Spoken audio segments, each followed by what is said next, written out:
xeerkan anigu in badan baan ka soo qoro waxaan malaynayaa saacadda mar waynu joognaa inaan ka gaarsiin waayana waan ka baqayaa marka haddaad ii ogolaatay dee ha lay samro ilaa intaan ka dhammaynayo waayahay bismi illahi raxmaan raxiim qodobka koowaad ee xeerka waxa qoraneen horena waa loo tilmaamayee xeerka waxaa loogu yeedhayaa wax ka beddelka iyo kaabista xeerka kufsiga sinada iyo xadgudubyada la xidhiidha xeer number 78/2020 maadaama uu xeer cusub yahay waxaan soo jeedinayaa in xeerka magaciisa sida loo bedelo xeerka waxaa loogu yeedhayaa xeerka kufsiga sinada iyo xadgudubyada la xidhiidha xeer number 78/2020 oo wax ka beddelkiiyo kaabistii baa meesha aan ka saaray qodobka labaad eray bixinta faqradda koowaad ee ka hadlaysa sinada in yar baan ku daray sinadu waa galmo kasta oo ay sameeyaan laba qof oo aan isqabin si rabitaankooda ah marka halkaa labada qof ee aan isqabini inay kala jinsi yihiin markay ay sina tahay waa inay kala jinsi yihiin marka halkaa waxaan ku soo kordhiyey oo kala jinsi ah waxaanan geliyey halkaa ay ka muuqan doonto waa galmo kasta oo ay sameeyaan laba qof oo aan isqabin oo kala jinsi ah si rabitaankooda ah hadday isku jinsi noqdaan wuxuu la baxayaa magac kale oo maxaan ku dhahdaa waa khaniisnimadii buu la baxayaa kaas markaa sinadu waa laba qof oo kala jinsi ah markaa ereyga ayaan laga tegi baan odhan lahaa faqradda labaad ee kufsiga waxaan iyadana soo jeediyay in sidan loo dhigo marka hore waxay u dhignayd kufsi waxaa loola jeedaa galmo kasta oo lagula kaco qof kale oo jinsi kale ah meher la'aan iyadoo la adeegsanayo xoog awood sheegasho handidaad hub ama afduub iyo wixii la mida ha loo dhiga sidan baan soo jeedinayaa kufsi waxaa loola jeedaa galmo kasta oo qof ama in ka badani kula kacaan qof kale oo la jinsi ah meher la'aan oo ka jinsi duwan meher la'aan ama la jinsi ah iyadoo la adeegsanayo xoog kufsigu labadaba wuu gelaya kii la jinsiga ahaa iyo kii ka jinsiga ahaa labadaba wuu gelaya marka waxaan leeyahay labadiiba ha lagu caddeeyo ka jinsiga ahana meher la'aanta ayaa raacaysa kay la jinsiga yihiina waa mar walba de waa dembi faqraddaana intaasaan ayaan ka odhan lahaa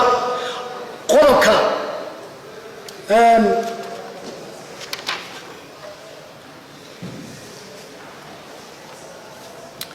faqradda afraad waxaan odhan lahaa xagga dambe ha laga raaciyo marka faqradda afraad waxay ka hadlaysaa waa dacwad waxaa loola jeedaa ashkato kasta oo dhibanaha ama cid kale u soo gudbiso booliiska ama xeer ilaalinta ama maxkamadda taasoo lagaga cabanayo faldembiyeed ku xusan xeerkan markuu faldembiyeed yahay waxay khusaysaa booliiska iyo xeer ilaalinta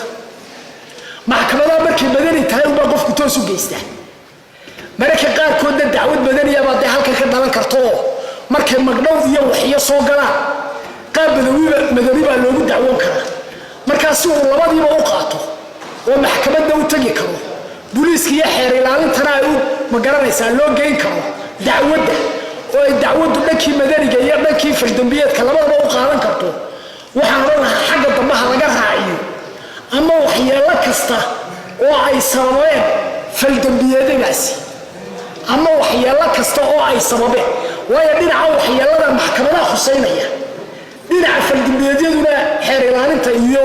iyo dambe baarista booliiska ayuu khusaynaya markaa waxaan odhan lahaa intaa xagga dambaha laga raaciyo si ereyga maxkamadda ee meesha ku jira uu shaqo u helo waayahay faqradda sagaalaad ereyga madhab marka la qorayo madhabka oo kaleba ayay u qormaysaa sidan dee imaka u taalo madhabka laakiin haddii hayfankii la dhexgeliyo madhab ayay noqonaysaa marka halkaana hayfankii yaa laga tegi karaa imaka waxay u qorantay madhabna dee lagu fahminayo marka ha la geliyo hayfankii halkaa faqradda 15aad ee u dhigan sidan maxram waxaa loola jeedaa qof kasta oo ka mid ah dadka ay shareecadda islaamku mamnuucday in la guursado halkaa hadalku waa margi waxaad moodaa in loo fahmi karo inay jiraan dad weligoodba la mamnuucay in la guursado oo maxram waxaa loola jeedaa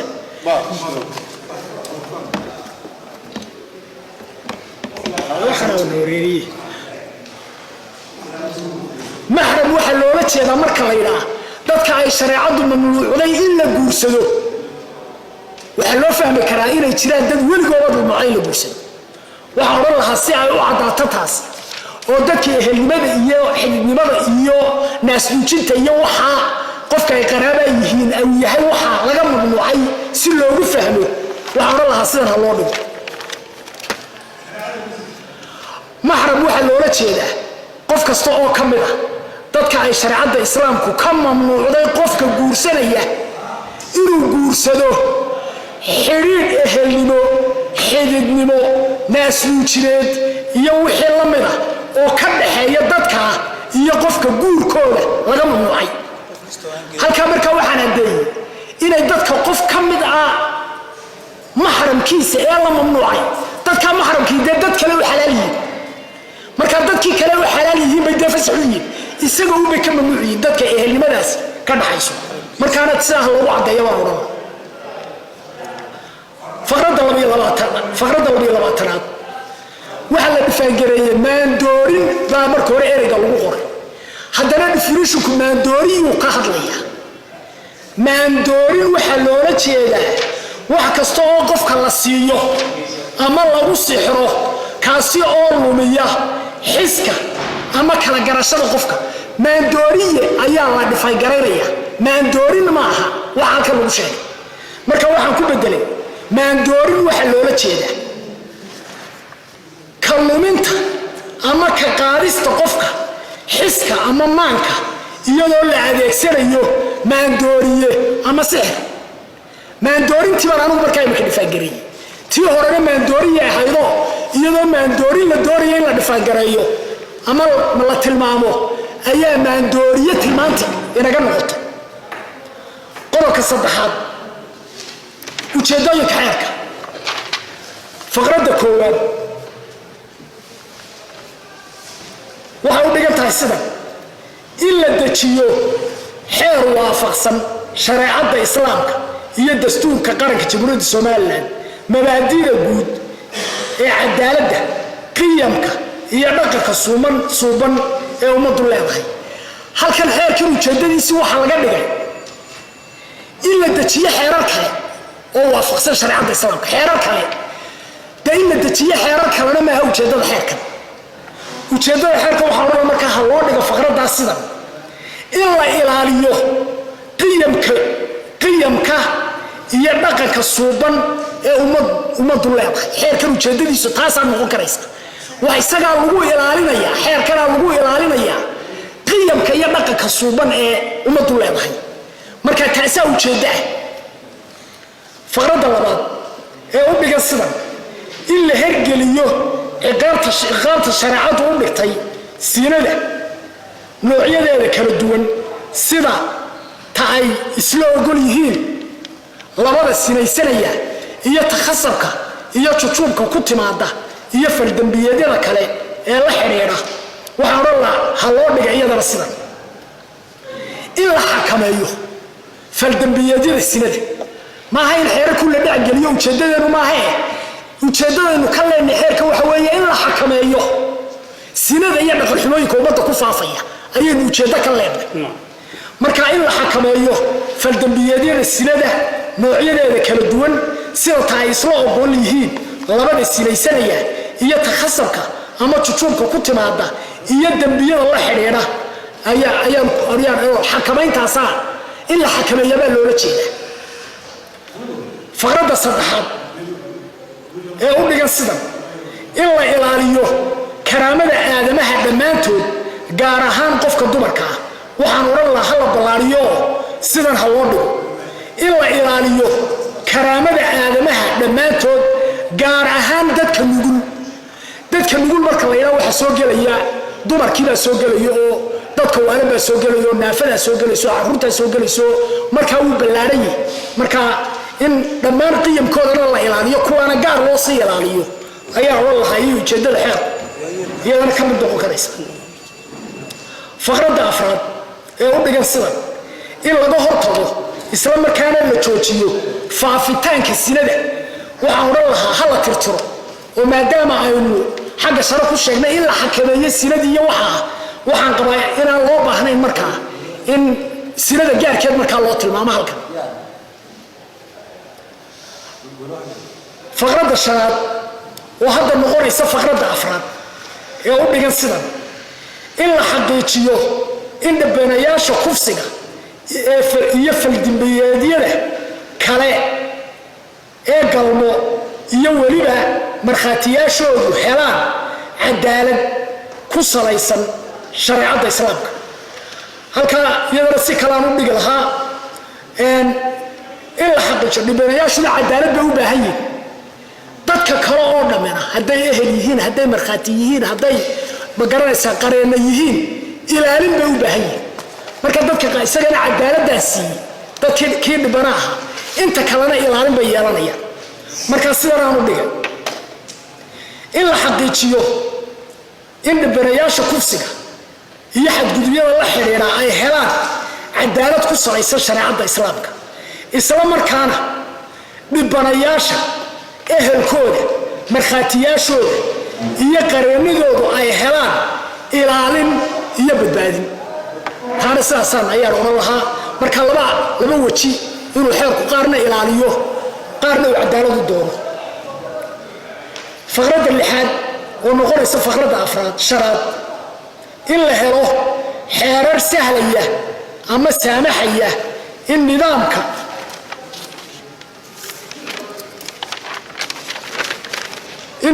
maaraynta iyo xallinta dembiyada kufsiga iyo xadgudubyada kale ee la xidhiidha noqdaan mid habboon oo la isku hallayn karo waafaqsanna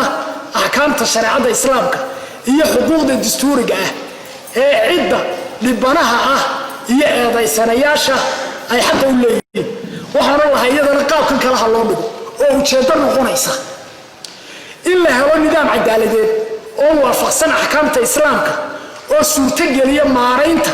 iyo xallinta dembiyada kufsiga sinada iyo xadgudubyada la xidhiidha in la helo nidaam cadaaladeed xeerkan ujeedadiisa ah in la helo nidaam cadaaladeed oo saamaxa ama suurtogeliya in la xallilo ama magaranaysaa la maareeyo dembiyada kufsiga iyo sinada iyo xadgudubyada la xidhiidha faqradda toddobaad oo noqonaysa lixaad ereyga dadka waalan meel kastoo uu xeerka kaga jiro waxaan oran lahaa loo bedelo dadka qaba xanuunka dhimirka waayo ereyga waalida ereyo badan baad moodaa imaka in si magaranaysaa loo yar fahmay inay yar naxariis daran yihiin dabeedna qaab ka asturan magaranaysaa loo doondoono erey bixinta marka halkaa waxaan odhan lahaa ereyga waalanta waayo qofka waalan baaba ka naxa waad waalantay haddaad tidhaahdo isagaaba kugu qoonsanaya laakiin dadka waa xanuun dadka xanuunka dhimirka qaba in lagu bedelo halkan maxaan ku dhahdaa erey bixinta iyo qaybaha kale uu xeerka ka soo galaba meel kastoo ereygaa waalan ahi inuu u bedelmo qofka ama dadka qaba xanuunka dhimirka waayahay faqradda 8aad iyo 9aad ee qodobkan iyaga sidoodaan u daayo waxaanay soo gelayaan 7aad iyo 8aad hore u soo guurayaan maadaama mid aan meel dhexe ka saaray iyaga horumarna soo horoon tirsigii baa isbedelayaan qodobka 4aad faldambiyeedyada sinada iyo kufsiga faqradda 2aad ee u dhigan sidan waa qodobka 4aad qaybta faldambiyeedyada sinada iyo kufsiga qaybta ba ee faldambiyeedyada sino ah faqraddeeda 2aad qof kasta oo ka sinaysto qof aanu geyin maxramkiisa ah waxa lagu ciqaabayaa ciqaabta ku xusan faqradda koowaad ee qodobkan iyo ciqaab tacsiir ah oo xarig ah u dhaxeeya 15 ilaa 15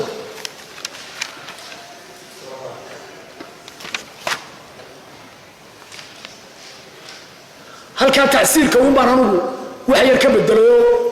aan maadaama faldambiyada badan oo ciqaab tacsiira ay qodobku ku qoranto kala dambeeya oo ay tahay darajadoodu inay marba mar ka dambayso kor si kacdo sida uu kala adag yihiin kan 10 ilaa 12 baan ku soo koobay qodobka hore tacsiirkiisa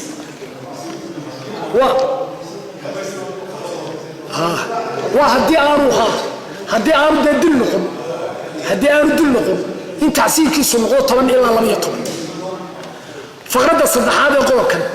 ciqaabta loo jideeyay qofka miihinaad ahaan ka dhigta sinada ee u dhaxaysa 5 ilaa 10 waxaan soo jeedinayaa in laga dhigo 7 ilaa 15 mihinad baa uu ka dhigta fasaadkii uu dee wadaaba markaa inuu ka ciqaab bato kii ma garanaysa markuna sinaystay inuu ka ciqaab taabaan soo jeedinayaa oo dee gaari karta ilaa 15 ba iyadoo ay noqon karto faqradda shanaad ciqaabta faqraddan lagu jideeyey qofka si ula kaca oo cadowtinimo leh u sinaysta si uu bulshada ugu dhex faafiyo cudurka HIV/AIDS ee uu xambaarsan yahay waa ciqaabta qofka qaaduca dariiqa ayaa loo jideeyey qofka qaaduca dariiqa aayadda tilmaamaysa ee inama jazaa'u alladhina yuharibuna allaha wa rasuulahu أن يقتلوا أو يصلبوا أو تقطع أيديهم وأرجلهم من خلاف أو ينفوا من الأرض وعفر عقابه هذا عفر تهدوش ليس داير هلك الوعي بوي متى يقتلوا ما يصلبوا بلغوا يقع أنت لتالي تعلقوا يابا متى مستفورس كابا وإما كيرون قون كرتا إلا حرو مركا وحان سوتش هذه اللي يسي سبيسيفيك اللوت المامو أي نقطة تدلك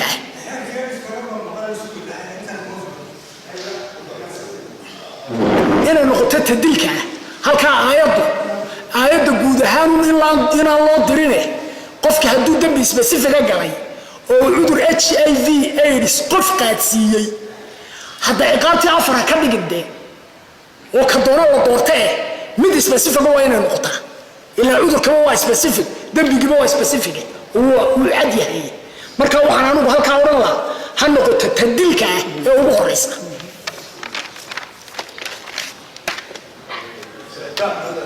فقرد اللحاد أقول لك السبب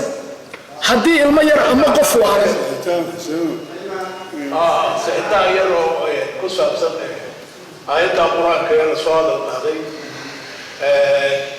إن الذين يحاربون الله ورسوله ويسعون في الأرض فسادا أن يقتل أو يصلب أو تقطع أيديهم وأرجلهم من خلاف أو ينفون من الأرض أو داسي تفيد التخيير فعلماء الإلهان يعني وحوي هو خيار كواحد سكلا حاكم ويجي يدب جاسي سوء دعي الدل هو متيسنا يا يسوي متيسنا يا الجلال دي الدل يسوي متيسنا يا دوتي قعنتو يسويدال سلوك ترى يسوي وحوي هنا شال توقف بالدلوع ما لفوقيه ومن فوق ذكي مركا وحوي أول التغيير بعض موي مركا سلا تنتهي وحوي حاكم ويجي نكاسي ما هو بدأ يسوي حوالي مبررين يوجدوا كيسوا جالسين سمو بين وحيوصل رمضان تهو إيه يوم مركا هي كذا مركا أنت هم بقدر الله وبالله توكل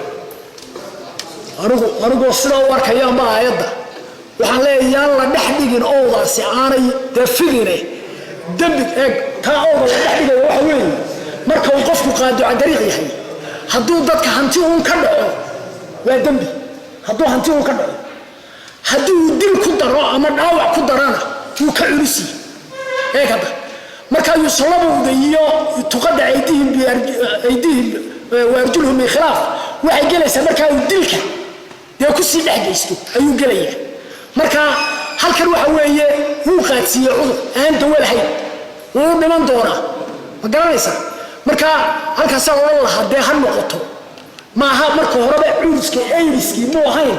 ka aayaddu berigaa sheegaysa waa wax soo kordhay imaka waa caalam ku soo kordhay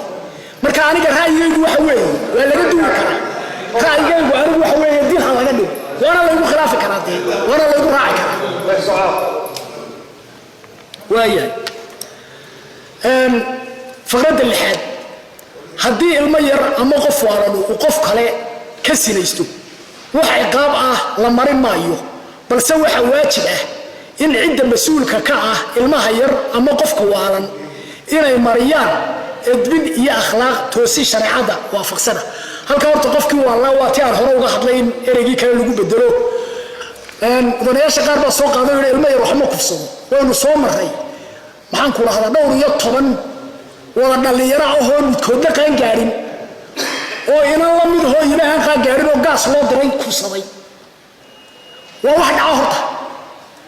waayo dayna kaafiriyo jirkii waxa weeyaan uu samayn karaa falaalka halkaa loo diray waalidka ee la leeyahay waalidku ha edbiyaan ama ha akhlaaq toosiyaan anugu nidaam kalaanu dhig oo edbina waayo waxaa jira xeer dee la yidhaahdo maxaa ku dhaha xeerka carruurta sharciga khilaafta ayaa dee isma jira oo gebigiisa oo loogu talagalay carruurta sharciga khilaafta ee dembiyada gala in magaranaysa la bariyo oo edbin ah edbinta dee ah marka waxaan odhan lahaa anigu sidana u dhigay faqradda qofka carruurta ah ama qaba xanuunka dhimirka ah ee ka sinaysta qof kale waxa maxkamaddu ku xukumaysaa qofka carruurta ah xarig edbin ah oo dhan 1 sano ilaa 3 sano oo uu ku qaato xarumaha carruurta sharciga khilaafta ama haddii aanay xarumahaasi jirin qaybta carruurta ee xabsiga halka qofka qaba xanuunka dhimirka ay maxkamaddu geynayso xarumaha lagu xanaaneeyo dadka qaba xanuunka dhimirka muddo u dhaxaysa 2 ilaa 3 sano ayaa xarumaha dadka dhimirka qaba lagu xanaaneeyo ila qofku waa karo isagoo xanuunka dhimirka qabu faldabiyeed galay in xarumaha marka dadka dhimirka qaba lagu xanaaneeyo maxkamaddu deegayso oo muddo 2 sanood ilaa 3 sanood ay ku hayso oo marka uu dhamaysto ay maxkamaddu qiimayso inuu miyirkiisii dee si buuxda ugu soo dhammaystirmay iyo in kale oo haddaan u dhammaystirmin miyirkii ay 1 sano ugu dari karto kaasi markuu dhammaadana qiimayn karto mar walba ay awood u leedahay qiimaynta iyo inay muddo 1 sano ah u sii kordhin karto oo markay ogaato inuu si buuxda u miyirsaday dabeedna ay magaranaysa xarunta ka fasaxi karto anu waxaan odhan lahaa qodobka ah aynu waalidka u diray waalidku edbinna siin maayo ma garanaysa oo meel ku xidhan dee male marka waxaan odhan lahaa sidaa ha loo dhigo dowladdu dee ha qaado mas-uuliyadda xarafka ta faldimeedka kufsiga qaybta ta faqradda 1 ilaa 3 ciqaabahoodu isa soo wada dhex gelayaan oo overlaapka isku samaynayaan waxaan isiri hal la kala xadeeyo ciqaabtay ka culus tahay ha yeelata tii hore halkay ku dhammaatay ha ka bilaabantay iyo wax ka sarreeya marka faqradda 1 ciqaabta ee u dhaxaysa 10 ilaa 12 waxaan odhan lahaa ha u dhaxayso 10 ilaa 12 ta labaadna ha u dhaxayso 12 ilaa 15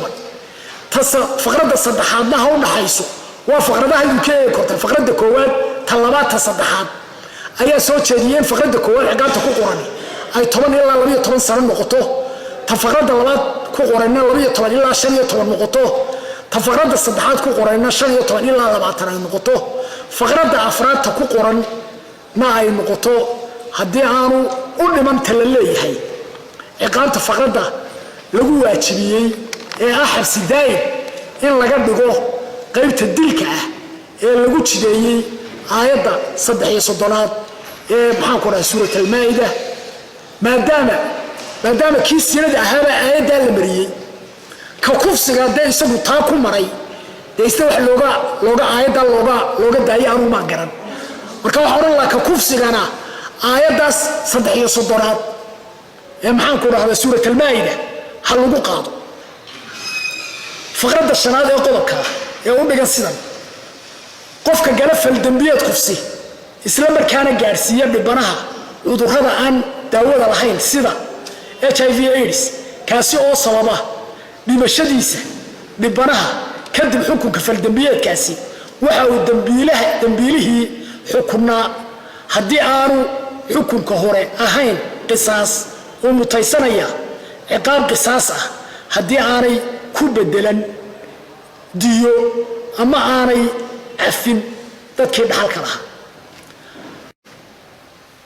halkaa qofka isagiiyo xukun kale lagu riday baa haddana la eegaya qofka inuu dhinto marka dambe hadduu dhinto qofkii baa dib lagu laba kaclaynaya marka mabaadiida xeerarkuna sida xeerka la yidhaahdo presumption of innocence oo kale